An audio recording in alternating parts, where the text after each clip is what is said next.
As aviation grew rapidly during the early part of the century, the need to communicate with the ever-increasing number of aeroplanes in the sky made it necessary to ensure that all aeroplanes could be uniquely identified, much like cars are identifiable by their registration number.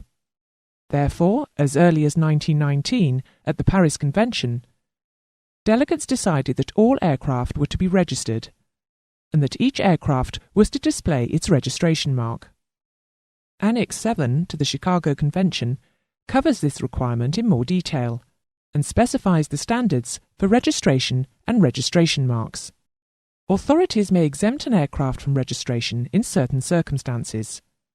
Aircraft under test, or historic aircraft, for example.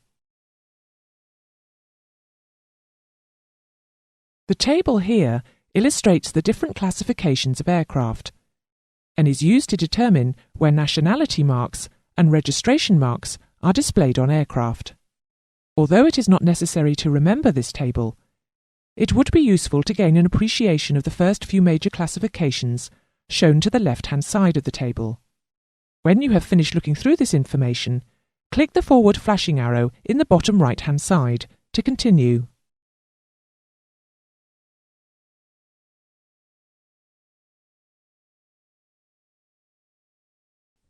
It was decided that the nationality and registration marks would consist of a group of characters, with the nationality mark followed by a hyphen if the first character of the registration mark is a letter, then followed by a 3 to 5 character registration mark.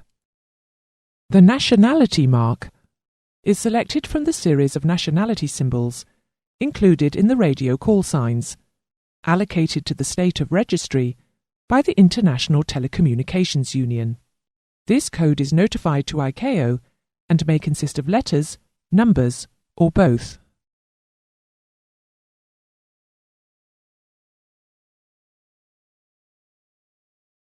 A common mark is a prefix to an aircraft's registration, where the aircraft is operated by an international agency, not a country, like the Red Cross or United Nations.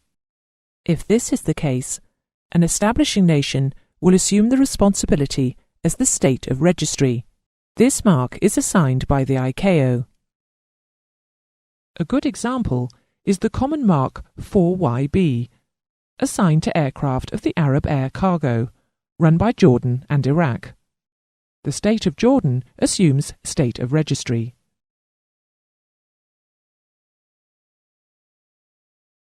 Certain combinations of letters, numbers, or marks may coincidentally correspond to other well-known aviation emergency coding. So to avoid any possible confusion, the following combinations of letters and symbols are not permitted. Combinations starting with the letter Q and 5-letter combinations used in the International Code of Signals are also not permitted.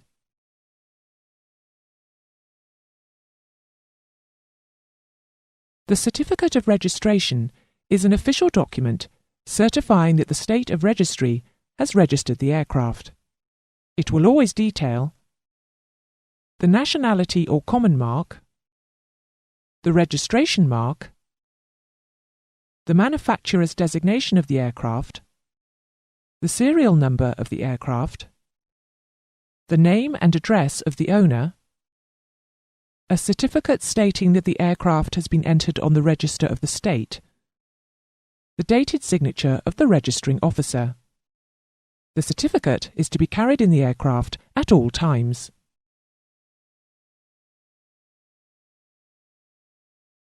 A nationality supplement to Annex 7 contains information regarding aircraft nationality marks notified to ICAO at Part B.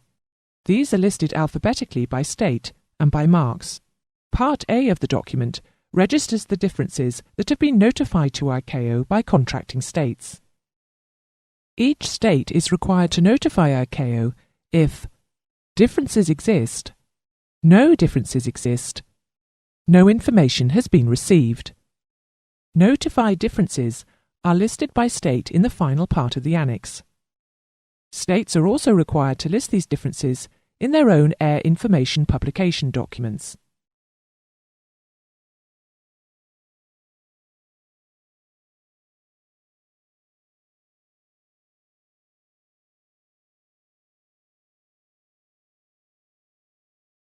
The nationality or registration marks are to be painted onto the aircraft or affixed by any means that ensures a similar degree of permanence.